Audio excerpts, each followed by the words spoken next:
falar sobre a estratégia dos condomínios. A estratégia, na verdade, é uma palavra que vem da antiguidade e significa basicamente a escolha de um caminho. Então você tem um objetivo e você vai produzir a sua estratégia, ou vai decidir a sua estratégia, que é a forma como você vai atingir aquele objetivo. No condomínio, em todos os condomínios, existe uma estratégia que é praticamente muito parecida de um condomínio para outro, porque o objetivo de todos os condomínios é sempre o mesmo. Não existe grandes variações entre um condomínio e outro, especialmente no caso dos condomínios residenciais. E para isso, Kaplan e Norton, que são dois pesquisadores norte-americanos que fizeram estudos sobre como você faz um mapa para compreender a estratégia de qualquer organização, eles produziram esse mapa estratégico, que eu tomei a liberdade, em cima do trabalho que eles fizeram, de fazer o ajuste para o condomínio. Cada negócio é feito um mapa estratégico, ele é uma adaptação do modelo original deles. Essa adaptação, na verdade, foi recomendada por eles, quer dizer, você não pode ter um mapa estratégico igual para todos os tipos de organização. E no caso de condomínios, o que varia de um condomínio para outro, basicamente é quanto que cada item é mais forte ou menos forte. Então, ao longo dos últimos 40 anos, eu venho observando uma frequência e uma constância nesses itens que nós vamos trabalhar aqui. Para você compreender completamente esse mapa, você precisa ter lido antes o nosso texto, que é o capítulo de livro chamado Mapa Estratégico Condominial, e aqui nós vamos apresentar ele a partir daquele quadro em que você tem o resumo deles. Antes de começarmos, a gente precisa compreender que são 4 perspectivas que existem num condomínio. A primeira perspectiva, que é a mesma que é a interpretação que todas as grandes empresas do mundo utilizam, é a interpretação da perspectiva de valor. As outras empresas do mundo, as grandes maiores empresas do mundo, todas elas listadas entre as 500 maiores dos Estados Unidos, por exemplo, todas usam esse mesmo mapa com essas mesmas divisões, que são 4 perspectivas. A perspectiva do valor é aquela em que a organização traz algum valor para alguém, tá? Então, no caso, por exemplo, de uma empresa grande, sociedade anônima com ações, é o valor da empresa. No caso do condomínio, também é o valor do condomínio. E esse valor do condomínio, ele se reflete da seguinte forma: o preço do imóvel aumenta quando o condomínio é um condomínio bom, e o preço cai quando o condomínio é um condomínio mal administrado, ou um condomínio ruim, e tudo mais. Então você tem aí, na perspectiva do valor, 2 componentes que formam o valor de um imóvel em condomínio.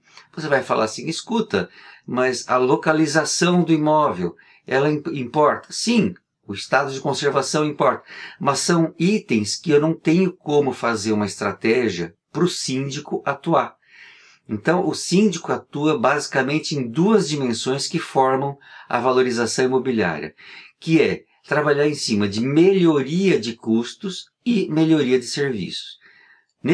Nessa forma de olhar, o condomínio em si, ele deixa de ser uma organização caótica e ela passa a ser uma organização organizada para ter a prestação de serviços para aqueles que vivem lá dentro, ou que são os proprietários lá dentro do condomínio. Então você tem a melhoria de custos, quando você busca ter uma cota condominial baixa comparado com o mercado, ou comparado com a qualidade dos serviços que você tem. Então você busca trabalhar para não ter um valor alto de condomínio, da taxa condominial. E por outro lado, você também luta como síndico para ter uma melhoria nos serviços prestados. Então não basta você ter, por exemplo, uma churrasqueira se o serviço prestado é ruim, ou seja, a churrasqueira está quebrada, caindo aos pedaços, ou está tendo problemas de alguma infiltração, ou qualquer coisa desse gênero. Então você tem que apresentar um bom custo e um bom serviço. Essa é a perspectiva do valor. E quando você se aprofunda no entendimento disso, você viu que nós estamos dando foco em cima do cliente. O cliente do condomínio é a pessoa que é condômina ou moradora. Você sabe que nós já vimos a diferença entre condômino e morador, e ambos têm interesses no condomínio, que é a valorização, a perspectiva do valor. Mas existem 7 itens que formam o que a gente chama de proposta de valor para o cliente. Esses itens são os itens que compõem, de uma forma geral, variando em mais ou menos de importância de um condomínio para outro, são eles que formam a proposta de valor. Essa proposta de valor começa pela qualidade, lógico. Então, um dos itens que forma a valorização imobiliária, ou seja, a perspectiva do valor, é a qualidade. E quando nós falamos em perspectiva do cliente, ali nós estamos falando da qualidade percebida pelo cliente. Então, existe uma diferença entre a qualidade que o cliente realmente recebe e a qualidade que ele percebe estar recebendo. Então, quando você compara 2 condomínios, serviço de jardinagem, então você vai ver, por exemplo, que num condomínio de alto padrão, a qualidade é percebida pela raridade e valor das plantas que estão lá, enquanto que a qualidade percebida, talvez, em um condomínio de baixa renda, seria aceitar, por exemplo, um gramado muito bem cuidado, com plantas muito bem podadas. Isso para eles é mais suficiente, enquanto que para os outros seriam simplesmente uma obrigação mínima. E eles querem ter, por exemplo, uma planta lá que seja exótica. Nós estamos falando de plantas que chegam a custar R$5.000, e isso não é raro de encontrar em condomínios de alto padrão. A segunda parte dessa perspectiva do cliente, o segundo componente, é a disponibilidade. Então, voltando ao caso da churrasqueira, faz sentido eu ter uma churrasqueira, mas ela não estar disponível para uso porque está em manutenção, ou porque está quebrada, ou porque não está pronta para uso?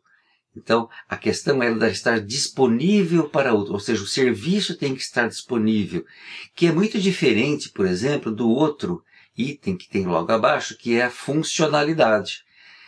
Ela funciona, então estar disponível significa eu posso fazer uma reserva para poder usá-la, ou ela não está disponível para uso. Funcionalidade, aquilo que eu estou querendo do meu condomínio funciona, ou seja, adianta eu pegar e reservar uma churrasqueira, mas chegar lá ela não funciona? Não faz sentido, né? Então você tem esses 2 parâmetros que juntos formam a percepção do cliente. Você tem também as parcerias que o condomínio faça. Um síndico que não busca parcerias com agentes externos é um síndico que não está preocupado em fazer a inserção do condomínio na região onde ele se encontra. Então o condomínio precisa sim ir atrás de convênios com academias para ter descontos e padarias e uma série de possibilidades que ele pode buscar de forma a construir esses componentes que fazem a perspectiva do cliente. Outro item que nós falamos que é muito importante e varia, tá, de um condomínio para outro. Em alguns condomínios é o assunto mais importante de todos, em outros nem tanto. É a transparência. E não é simplesmente transparência de entregar uma pasta de prestação de contas. Nós estamos falando de uma transparência que significa explicar tudo, contar tudo o que acontece para todos. Então você deve já ter visto em alguns condomínios que você não sabe absolutamente nada do que acontece no condomínio. Você não sabe, por exemplo, se teve um roubo, se teve alguma festa. Você não fica sabendo de nada, porque simplesmente não existe transparência. Essa transparência significa mostrar tudo. Então vai além da pasta de prestação de contas. Significa você mostrar, por exemplo, que você realizou uma limpeza de caixa d'água. Significa você contar que você adquiriu uma nova bomba de recalque para o edifício, ou trocou a bomba da piscina de filtragem por uma nova. Tudo isso são itens que você vai deixando e tornando transparente para que todos saibam, e que fazem a construção também daquela percepção de que os clientes, os condôminos e moradores, estão vendo que você está trabalhando. Quer dizer, o síndico está fazendo algo a mais pelo condomínio. Isso é muito importante, porque essa percepção de transparência que as pessoas têm, quanto mais verdadeira e mais frequente, vai ser melhor para você. Você vai ouvir reclamações, por exemplo, como já vi, em alguns condomínios, em que o pessoal reclamou que o síndico fica toda hora mandando mensagem que fez isso, que fez aquilo. É muita informação. Espera um pouquinho. Se ele não faz nada, ele é ruim. Se ele faz muito, ele é ruim. Quer dizer, então você sempre vai ter reclamações. Mas a grande maioria deseja a transparência e não é limitada só a números. Você tem também a questão da marca do condomínio. O que é uma marca de condomínio? Qual é o nome que se dá a um condomínio? Quando você encontra um condomínio que se autodenomina, por exemplo, Cadeião, ou Gaiola das Loucas, ou qualquer outro nome pejorativo, a marca do condomínio está sendo prejudicada. Mas como que você faz para criar o nome de um condomínio que seja realmente reconhecido como um nome de qualidade? É um pouco difícil você fazer isso, né? A melhor forma é você começar a trabalhar de dentro para fora.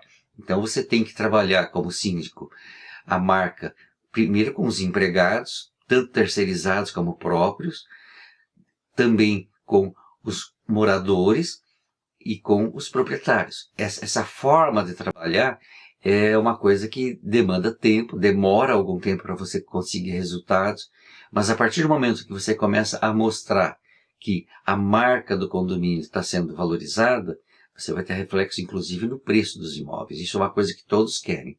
E por último, mas não menos importante, desses 7 itens da perspectiva do cliente, é a segurança. Quando nós falamos em segurança, nós estamos falando em quê? Não apenas a segurança do perímetro, ou seja, de pessoas invadirem, de terem roubos internos. Nós estamos falando de tudo. Segurança das informações que estão, por exemplo, sobre os condôminos. Você não quer que a lista de e-mails dos condôminos caia na mão de uma empresa que vai ficar fazendo spam toda hora, mandando e-mails para eles.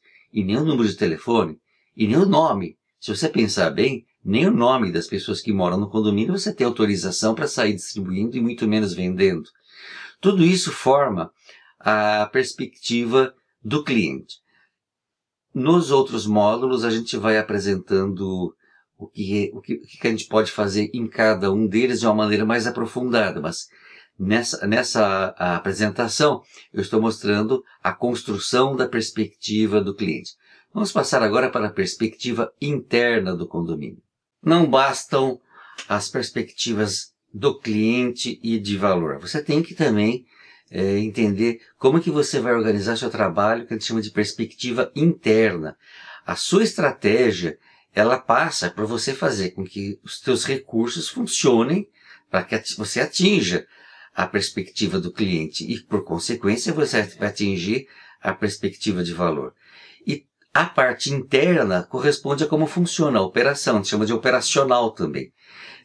Você tem que olhar nesse nível a obediência e o ajuste das normas que são a convenção e o regimento interno para que as coisas funcionem bem dentro do condomínio. Se você não faz isso, você vai estar criando problemas para si mesmo. Então, você deve pegar e buscar trabalhar essa criação de novas regras, tá, para atender as próprias mudanças do condomínio. Não é raro que os condomínios tenham convenções e regimentos internos antigos do tempo de fundação, às vezes de 10, 20, 30 anos atrás, e que hoje em dia não fazem mais sentido. E muitas vezes feitos por incorporadoras ou construtoras, que na época não tinham noção exata do que ia acontecer no condomínio ao longo dos anos. Então, uma outra coisa que você precisa fazer é manualizar, ou seja, crie manuais. Por que não um pequeno manual da portaria? Não precisa ser um livro, você pode fazer uma coisa mais simples, como um roteiro de atendimento na portaria, explicando para a pessoa que atende, primeiro cumprimentar a pessoa que chegou ao seu condomínio, tratar com respeito, porque ele é um visitante, ele é alguém relacionado com alguém que é proprietário do condomínio. Quer dizer, você cria um manual ali, um manual de atendimento, que a gente chamaria de manual da portaria. Quais são as atitudes que ele tem que tomar caso tenha algum imprevisto? No manual de portaria você poderia colocar, por exemplo, que tem que constar na portaria os telefones úteis, bombeiro, SAMU, polícia, quer dizer, tudo isso tem que estar disponível para que ele não tenha que procurar, tem que estar disponível e visível. Tudo isso pode constar do seu manual da portaria. E você vai fazendo manual de limpeza e assim por diante. O outro nível da perspectiva interna é com relação à segurança. Nós estamos falando principalmente de comunicação. A segurança você trabalhou lá no manual de portaria, mas a segurança de comunicação é algo muito importante. Eu não quero que ninguém divulgue para terceiros quem mora onde, qual é a profissão, o que faz da vida.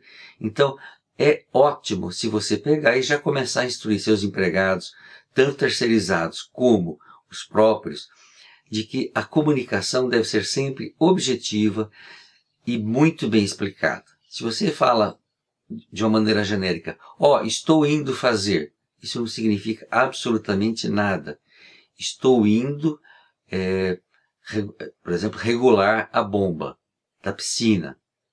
Agora, sabe, você pega, faz uma comunicação completa para não causar confusão. Os mal-entendidos acontecem sempre quando você começa a ter uma comunicação falha ou você tem, por exemplo, um problema de segurança da informação, de divulgar dados que não eram para ser divulgados.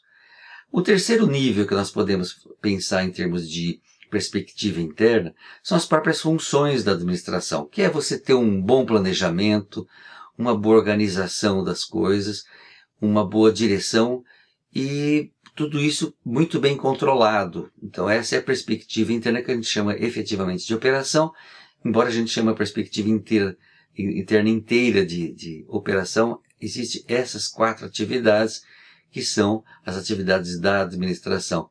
E por último, quando o condomínio começa a dar sinais de envelhecimento ou de estar obsoleto, com sistemas obsoletos, você tem a renovação tecnológica. Essa é o que completa o condomínio. Sobre renovação tecnológica a gente fala um pouco mais aprofundadamente quando nós falamos dos estágios do condomínio. Esse seria o último estágio do condomínio, o 4º estágio dele. E por último, nós temos também a perspectiva do aprendizado. É papel do síndico que ele faça um trabalho de doutrinação, ou seja, de educação dentro do seu condomínio. Nós chamamos de perspectiva do aprendizado. Então, por exemplo, quando o síndico percebe que houve uma infração e ele precisa aplicar uma advertência e depois uma multa, o que ele precisa fazer? Ele atua pontualmente em cima daquele condômino, mas ao mesmo tempo ele precisa pegar e aproveitar aquela ocasião e divulgar no grupo social do condomínio o reforço daquela norma. Então, por exemplo, se o condômino deixou o lixo na frente da sua unidade fora de horário, é o momento de você fazer aquele aviso, né, que seria a advertência, e também, ao mesmo tempo, divulgar a todos. Pessoal, vamos cumprir aí o horário, está na convenção. Você percebe? Então ele está formando a cultura. Você vai falar assim, mas esse é um síndico chato que fica toda hora mandando mensagenzinhas? Mas você está reforçando a cultura. As pessoas aprendem por repetição, elas não aprendem simplesmente porque você falou que existe um regimento interno. Aliás, vamos falar a verdade, a maioria dos condôminos nunca leu o regimento interno, não sabe as normas de comportamento dentro de um condomínio. A outra forma de você trabalhar também a questão da perspectiva de aprendizagem é sobre o seu estilo de gestão. Por exemplo, existem alguns síndicos que se acham donos ou agem como se fossem donos do condomínio e até mesmo das pessoas. Esse tipo de estilo de gestão autoritário vai se refletir por muito tempo no condomínio, porque ele vai acabar criando aquela imagem de que a postura do síndico naquele condomínio é sempre autoritária. E depois, se vier um síndico que seja um pouco mais razoável, um pouco mais equilibrado, ele vai ser chamado talvez de um síndico fraco, sendo que não é isso. Então, tem que haver um certo equilíbrio no estilo de gestão. Nós temos uma aula específica sobre isso, sobre os estilos de gestão. E por último, a forma como que é feita a direção do síndico. Quando nós falamos de direção, nós estamos falando tanto quando a gente fala em funções de administração como na questão de aprendizado, é a forma como que o síndico trata as pessoas, inclusive condôminos, empregados, fornecedores, vizinhos, todos. Como que ele faz isso? Se ele começa a agir de uma maneira sempre polida, educada, gentil, mesmo quando a pessoa está sendo desequilibrada e agressiva, ele está ensinando ao condomínio como que deve ser o modelo de relacionamento entre as pessoas. Isso é muito importante e faz parte do aprendizado do condomínio. Esses três componentes da dimensão que a gente chama de perspectiva do aprendizado, você deve considerar como muito importantes, porque você vai estar criando aquelas pessoas que dali a 2 anos vão trabalhar pela sua reeleição por ter feito um bom trabalho. E você trabalhou todo o modelo de estratégia do seu condomínio de uma maneira coerente. Você trabalhou no dia a dia a perspectiva do aprendizado, corrigindo comportamentos inadequados. Você fez o funcionamento do condomínio acima disso. Está todo funcionando. Como consequência, você conseguiu entregar os itens da perspectiva do cliente e o resultado é que depois de 1, 2 anos você começa a ter a valorização do condomínio, ou seja, aquele condomínio que tinha muitas unidades vazias para alugar ou para vender, hoje já é um condomínio que pode estar sendo procurado, já está sendo desejado, porque você fez uma construção através de uma estratégia, atingiu um objetivo, que é a valorização do condomínio, não apenas imobiliária, mas de uma forma geral. A consequência é imobiliária, mas você conseguiu ter sucesso na sua gestão.